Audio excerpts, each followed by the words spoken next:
Start off by listing three things you are grateful for. It is a simple, low-cost way of improving your mental health. It can speed up physical healing. और journaling से उनका overall mental wellbeing जो था वो काफी improve हुआ इन 12 हफ्तों में। तो यहाँ हम कुछ ऐसे ही सिंपल तरीकों के बारे में डिस्कशन करेंगे जिससे कि आपके लिए जर्नलिंग करना थोड़ा इजी हो सकता है। Hello everyone, welcome back to my channel. I hope you all are doing well. Today's video is very special because आज हम बात करने वाले हैं mental health benefits of journaling. तो इस वीडियो में हम कवर करने वाले हैं जर्नलिंग होती क्या है, जर्नलिंग हमें क्यों करनी चाहिए और क्या क्या तरीके हैं जर्नलिंग करने के। तो चलिए वीडियो को शुरू करें। So what is journaling?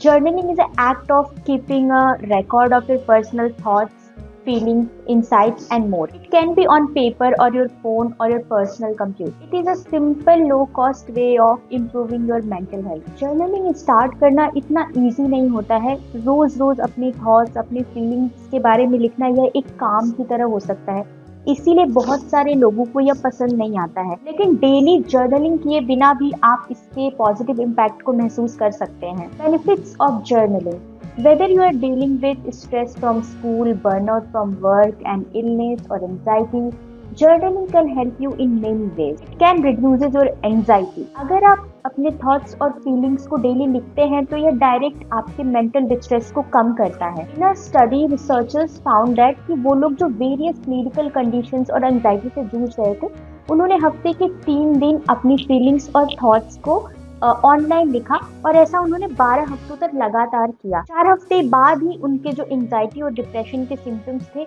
वो कम होने लगे and they had increased feeling of well being. और जर्नलिंग से उनका ओवरऑल मेंटल वेल बीइंग जो था वो काफी इम्प्रूव हुआ इन 12 हफ्तों में। It creates awareness.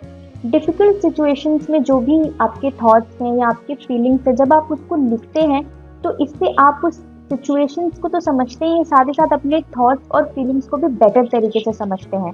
तो जब आप अपने एक्सपीरियंसेस को शब्दों में स्ट्रक्चर करते हैं तो आपको उस डिफिकल्ट सिचुएशन का एक न्यू परसेप्शन होता है, साथ ही साथ आप उस सिचुएशन को एक नए नजरिए से देख पाते हैं। It regulates emotion. एक स्टडी के according brain scans of people who wrote about their feelings showed that they were able to control their emotions better than those who wrote about a neutral experiences. इस study में यह भी देखा गया कि अपनी फीलिंग्स को एब्स्ट्रैक्ट वे में लिखना ज्यादा हेल्पफुल था देन राइटिंग विविडली।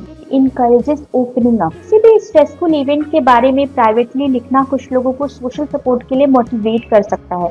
यानी कि अगर आप जर्नलिंग करते हैं अपने स्ट्रेसफुल इवेंट्स के बारे में तो यह आपको मोटिवेट करता है कि आप लोगों से हेल्प ले सकें। This can help with emotional healing, can speed up physical healing. New Zealand में 49 अडल्ट्स पर हुई एक स्टडी में पाया गया कि जिन लोगों ने डेली 20 मिनट तक अपने स्ट्रेसफुल इवेंट से रिलेटेड अपनी फीलिंग और थॉट्स के बारे में लिखा, वो बायोप्सी के बाद जल्दी ठीक हो गए कंपेयर टू दोस्त जिन्होंने डेली रूटीन के बारे में लिखा। एक स्टडी में ये देखा गया कि ब्रेस्ट कैंसर से जूझ रही जो भी विमेन्स थी, जब उन्होंने अपनी जो फीलिंग्स थी उसको पॉजिटिव और एक्सप्रेसिव वे में लिखा तो उन्होंने अपने फिजिकल सिम्टम्स में काफ़ी कमी महसूस की और इसके बाद उन्होंने ये महसूस किया कि उन्हें कैंसर रिलेटेड जो भी मेडिकल अपॉइंटमेंट होती है उसकी भी कम ज़रूरत पड़ी। हालांकि कुछ रिसर्चेस में यह भी देखा गया है कि जब लोग अपनी नेगेटिव फीलिंग्स के बारे में लिखते हैं तो उनमें जो एंजाइटी है वो डिप्रेशन और भी बढ़ जाता है।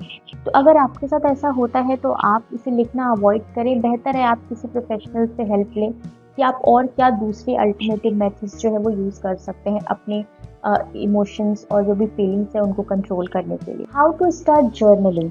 सो जर्नलिंग एक ऐसा मेथड है जहां हम अपने थॉट्स और फीलिंग्स को लिखते हैं। तो जब आप रोज रोज अपने थॉट्स और फीलिंग को लिखते हैं तो ये इतना इजी नहीं होता है, इसमें काफ़ी एफर्ट लगता है आपको रोज शुरुआत करने में, लिखने में।